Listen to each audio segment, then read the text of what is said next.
Hi friends, welcome to my YouTube channel. இப்போ பார்த்தீங்கன்னா நம்ம திருவள்ளுவர் சிலையை பார்த்துட்ருக்கோம். கன்னியாகுமரியில் இருக்கிறது.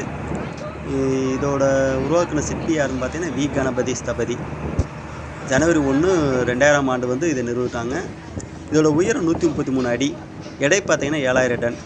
உயரம் ஏன் 133 அடினா, திருக்குறளில் 133 அதிகாரம் இருக்குது. அதனால் இது 133 அடியில் நிறுவியிருக்காங்க. அடுத்து நம்ம பார்க்குறது விவேகானந்தர் பாறை. இது பார்த்தீங்கன்னா 1892 ஆண்டு டிசம்பர் 25 விவேகானந்தர் கன்னியாகுமரிக்கு வந்து அங்கேருந்து நீந்தி பாறையில் போய் 3 நாள் கடும் தவம் செஞ்சார். அதனால் விவேகானந்தர் நினைவு மண்டபம் அங்கே அமைக்கப்பட்டது. 1970 செப்டம்பர் 2 அமைக்கப்பட்டது இதோட ஆண்டு. இந்த இடம் பார்த்திங்கன்னா மிகவும் அருமையாக இருந்தது.